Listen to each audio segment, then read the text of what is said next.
I want to take a few minutes and talk about a framework by which we can analyze the performance or think about providing feedback.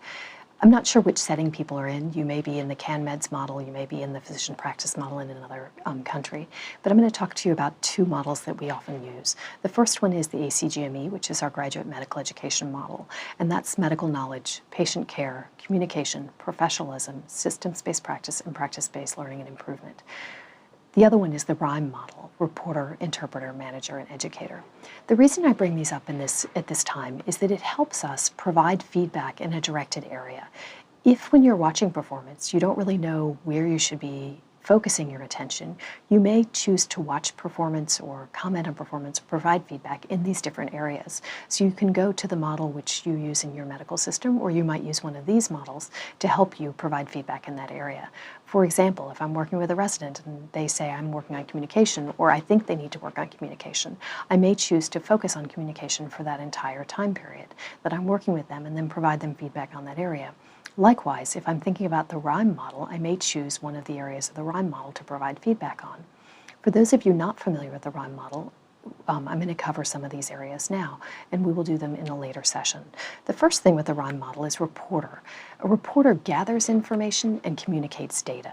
So the RIME model is a process by which learners develop from kind of novice to expertise, and you can place learners on the spectrum of this process.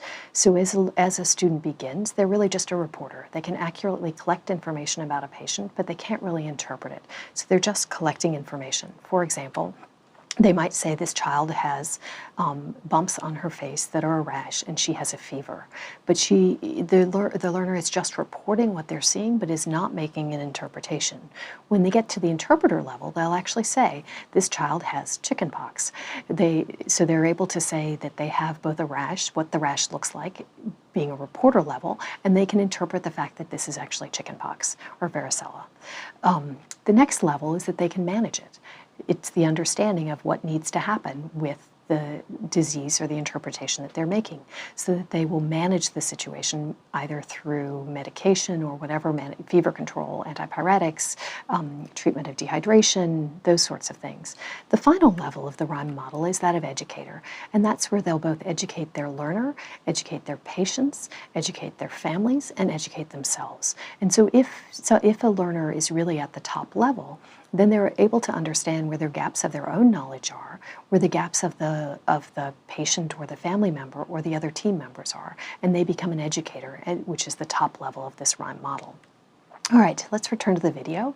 And what I want you to do is to look at this video and think about which level of the RIME model the learner is in, so that you can use that to provide feedback to the learner.